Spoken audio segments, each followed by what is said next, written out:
Protests in Wisconsin turning violent for a second straight night after police shot a black man multiple times in the back. And now Jacob Blake's father says his son is paralyzed from the waist down. Chief Correspondent Jonathan Hunt is on the ground in Kenosha, Wisconsin. Jonathan?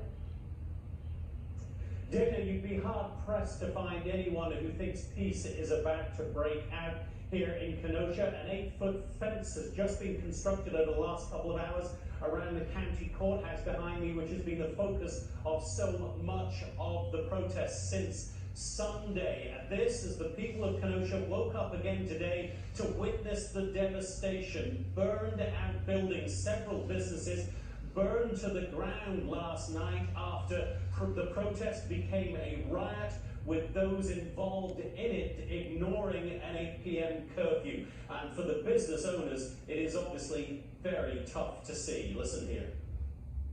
It's devastating. I don't even know where to begin. This morning I'm thinking, okay, next step, clean up and go from there. Now I'm looking at it and just a flood of emotions start running through me, seeing it like this for the first time. Earlier in the evening, protesters and police had faced off here at the county courthouse when the 8 p.m. curfew was put into effect, and the protesters refused to leave. They started throwing fireworks at the police lines. Police responded with volleys of tear gas. This all obviously a result of Sunday's shooting of 29-year-old Jacob Blake. In the video that we have all seen so many times, he is grabbed by a police officer as he seems to lean into his vehicle, and you hear 7 shots. We are now getting a different angle, shot a few moments earlier, which shows Jacob Blake involved in some sort of scuffle on the ground with the police officers. He breaks free from that. And the headline shows, says that father says Jacob Blake is paralyzed from the waist down. But listen to what Jonathan Hunt says next. Department budgeted for body cameras a couple of years ago, but then decided not to prioritize them. And they didn't, in fact, buy any body cameras. So none of the officers involved in Sunday's incident, in the killing of Jacob Blake, was wearing a body camera. That will obviously leave very significant gaps in this investigation, Dana. Killing? Thank you.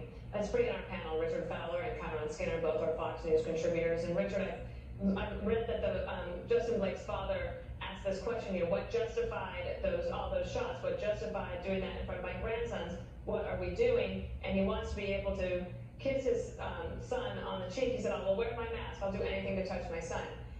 I think one of the things that must be extremely frustrating for the community and the family is that these answers are very slow to come. What about correcting Jonathan Hunt? I'll give you a chance to comment.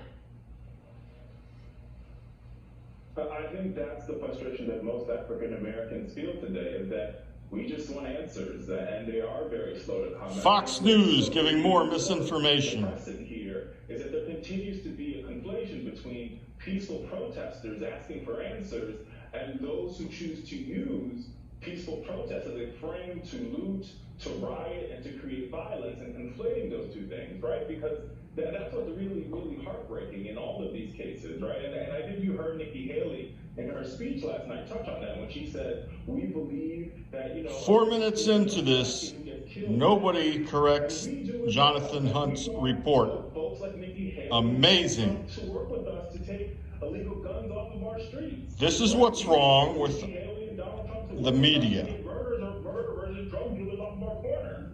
It's not one thing or another. It's all of those things together. And I think that's why Black African Americans and Black folks are so frustrated at the entirety of the system.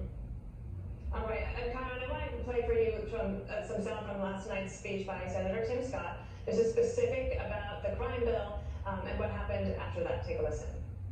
Nobody corrects her. Joe Biden said if a black man did